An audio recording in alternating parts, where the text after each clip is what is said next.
James Turner for the untouchable true school sports. Let's go, baby. Bow! Be careful what you wish for because it can become a reality. Yeah.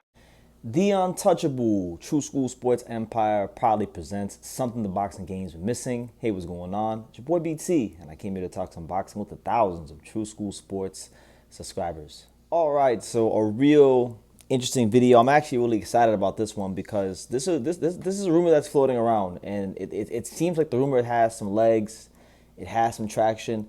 Mind you, there has been no official fight announcement made, so I'm not saying that this fight is happening, but I do think based on where it came from, where the information that's came from, I think that this potential matchup has a lot of legs, and I think the rumor has a lot of legs, and it could be true. So I want to talk about it because it was reported on Twitter a couple days ago by none other than Tay Jones. So salute to Tay Jones. He is a friend of the program. I know Tay, good dude. Tay Jones was a former fighter himself, but Tay Jones has some ties and is close to the camps of a couple of fighters. Obviously, one of them is Brian Norman Jr., but that's not who this video is about. It's about the other fighter he's got some close ties to down there in Atlanta, and that is none other than Najee Lopez. And it was reported by Tay Jones, who's very, very close to Najee Lopez, that supposedly Najee Lopez has accepted some sort of fight offer to fight Artur Beterbiev. Now, the details of the offer weren't specific. Like, I don't know if it's going to be on a Turkey Al Sheik card. I don't know if it'll be just strictly pro box. That's probably the aspect of everything I'm looking forward to hearing about because, Najee Lopez is a pro box fighter, and I know Gary Jonas doesn't like Turkey, and there's that whole dynamic there. But maybe they're going to work together. But either way, look, that's neither here nor there. Najee Lopez is apparently trying to step up to the plate and fight Artur Beterbiev in his 15th pro fight. So let's talk about this, guys, because a lot of people on Twitter heard this news, and a lot of people got to remember, a lot of boxing fans they probably don't even watch pro box like that, and if they do, they don't really think much of Najee Lopez because he's not on that elite level yet. So for me, I don't know if I'm in the minority or the majority. Either way, it doesn't matter. I don't really care about Beterbiev versus Bivol 3. I feel like Beterbiev and Bivol 1 and 2, they didn't really produce fights that they were great from a tactical standpoint, but they didn't produce any moments. When you get these big time fights, you're looking for those moments. You're looking for knockdowns and or someone getting stunned and or somebody really imposing and dominating the fight. And I just feel like in fights 1 and 2, we didn't really get that. It was a lot of your turn, my turn. And I say this on Twitter all the time. I joke around and say that it's the AIBA World Championships because these guys box like they're in the AIBA Amateur World Championships. When they fight each other, nobody really imposes themselves in the fight. So I don't really want to see the third fight. And the irony of it is this. Turkey Al Sheik, who I almost never agree with about anything, Turkey Al Sheik even feels the same way. He didn't even want to do the third fight. He said that the only reason that he was going to do the third fight was because he wanted to be a man of his word and honor the contract. But once I think it was I can't remember if he said it was Beterbiev or Bivol, but once one of them decided to talk to some people in Russia and want to do it in Russia and have other offers and stuff like that, he didn't want no part of it. So he doesn't really want to do the fight, to be honest with you. He doesn't care. He feel like he served his purpose making the first 2 fights. So with that being said, wow, Najee Lopez versus Beterbiev. I like that fight because, number one, Artur Beterbiev, we'll start with him because I'm a big Beterbiev fan. I wouldn't even go as far as to say I'm close to being a Beterbiev fanboy. He's a great fighter. One of the best fighters of our era, former undisputed light heavyweight champion. Listen, man, he's the real deal. He's a guy that has a world-class jab, probably one of the best jabs in the sport. He's one of the most heavy-handed fighters in the sport. He's one of the most physically strong fighters in the sport. But you know what? He's also 40 years old. He's also coming off of a knee surgery. He's also coming off of 24 rounds of having to chase Bivol around the ring and deal with that. So that's wear and tear on the knee. So he's at that age where he could fall off a cliff, in terms of skill. And on the other hand, while Beterbiev has been on that world-class level, and Najee Lopez hasn't, Najee Lopez, really and truthfully, I've always thought highly of Najee. Now, for those that know, for those that don't know, and I have the videos in the archive to prove it, I've been knowing who Najee Lopez was way before Pro Box, a couple years before he even turned pro. And I vividly remember, and I vividly recall 2019. I remember being, at Stacey McKinley's gym one day in South Florida, and just another day at Stacey McKinley. I had a period of time where I was going there a lot, and one day I went there, and Stacey McKinley had all these sparring partners. He had I think Zab Judah's dad had brought some fighters from New York. Fifth Street Gym came up from Miami, and then he had his fighters from his gym, right? And Najee at the time, he didn't. His dad was still alive, and they were trying to figure out who they wanted to train with. So Stacey McKinley was a guy that they were working with briefly before Najee turned pro. And I remember, I'm not gonna say no names, but I remember Najee sparred some heavyweights, and some guys that were bigger than him. A couple guys that were bigger than him. He beat the brakes off of them. He showed a great display of speed, volume punching. And he was only like 19 years old at the time.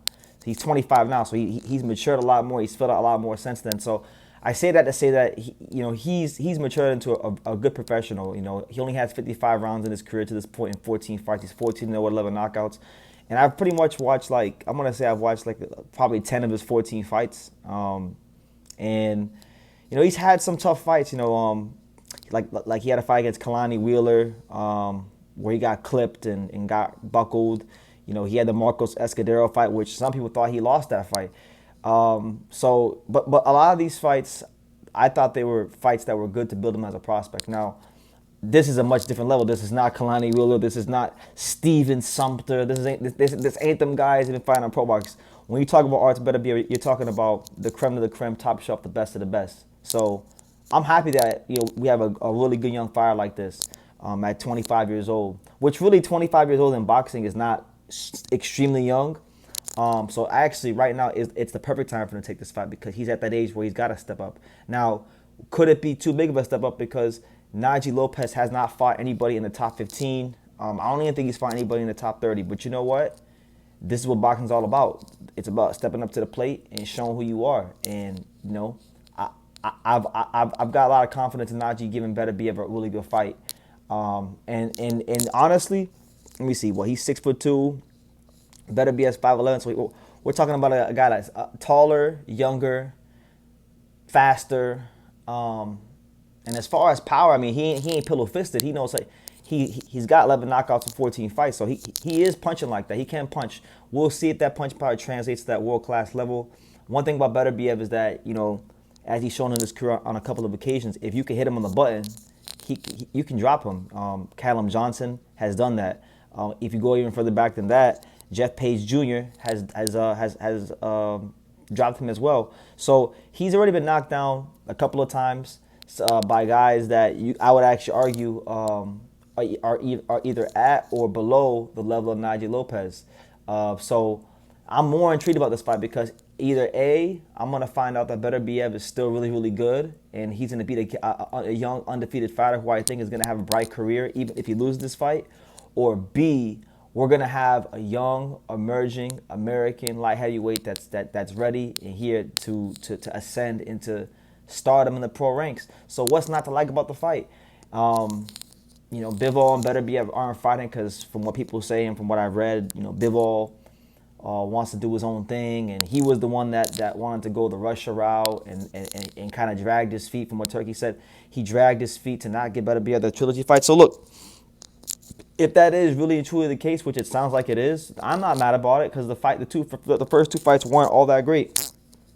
I'd rather see this fight because I'll tell you this, win, lose, or draw for Najee Lopez, I feel like this is going to be a more exciting fight than the first two Bivol fights. So, yeah, I'm really intrigued about it. Can Najee Lopez handle the punches of Beterbiev? Because really and truthfully, Artur Beterbiev, I've heard the stories for years, and I know multiple fighters on a personal level that have, attested to and told me all about the infamous Artur Beterbiev stories. So it's real. He's as Rick Laser would say, he's as real as a heart attack. And so, you know, if Najee Lopez can beat him, that's going to put him on a whole nother level. And actually, not only will put him on a whole nother level, you know, at that point, I think you could talk about Najee Lopez as maybe the breakout fighter of the year in boxing. So I'm hoping this fight gets finalized.